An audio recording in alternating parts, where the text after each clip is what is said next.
ଆପଣଙ୍କ ପ୍ରାର୍ଥନାର ଉତ୍ତର ମିଳୁନି ବୋଲି ଭାବି ଆଦୌ ନିରାଶ ହୁଅନ୍ତୁ ନାହିଁ। ମନେ ରଖନ୍ତୁ, ପରୀକ୍ଷା ଚାଲିଥିବା ସମୟରେ ଶିକ୍ଷକ ସବୁବେଳେ ଚୁପ୍ ରୁହନ୍ତି। ଏହାର ଅର୍ଥ ନୁହେଁ ଯେ ସେ ଆପଣଙ୍କୁ ଅଗ୍ରାହ୍ୟ କରୁଛନ୍ତି, ବରଂ ଏହାର ଅର୍ଥ ହେଉଛି ସେ ଆପଣଙ୍କ ପାଇଁ ଏପରି ଏକ ବିରାଟ ଉପହାର ପ୍ରସ୍ତୁତ କରୁଛନ୍ତି ଯାହା ଆପଣଙ୍କ କଳ୍ପନା ବାହାରେ। ଆମେ ସବୁବେଳେ ତୁରନ୍ତ ଫଳ ଚାହୁଁ, କିନ୍ତୁ ମନେ ରଖନ୍ତୁ, ଘାସ ତୁରନ୍ତ ବଢ଼ିଯାଏ, ହେଲେ ଏକ ବିଶାଳ ବରଗଛ ବଢ଼ିବାକୁ ସମୟ ନିଏ।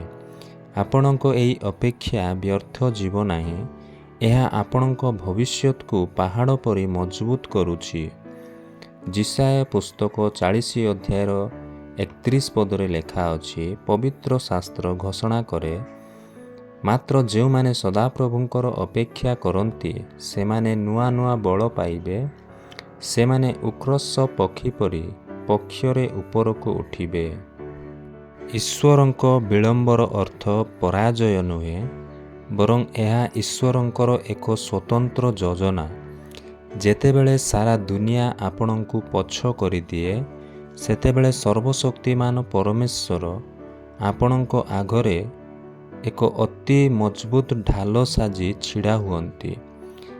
ଯଦି ଆପଣ ସର୍ବଶକ୍ତିମାନଙ୍କ ସେହି ସଠିକ୍ ସମୟ ଉପରେ ଅଟଳ ବିଶ୍ୱାସ ରଖୁଛନ୍ତି, ତେବେ ପୂରା ଭରସାର ସହ କମେଣ୍ଟରେ ଆମେନ୍ ଲେଖନ୍ତୁ।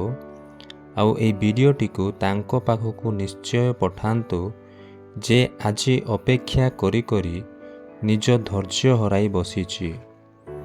ମନେ ରଖନ୍ତୁ, ସାରା ଦୁନିଆ ଆପଣଙ୍କ ବିରୁଦ୍ଧରେ ଥିଲେ ବି ଯଦି ପ୍ରଭୁ ଆପଣଙ୍କ ସାଥିରେ ଅଛନ୍ତି, ତେବେ ଆପଣଙ୍କ ବିଜୟ ସୁନିଶ୍ଚିତ। ଆମେନ୍।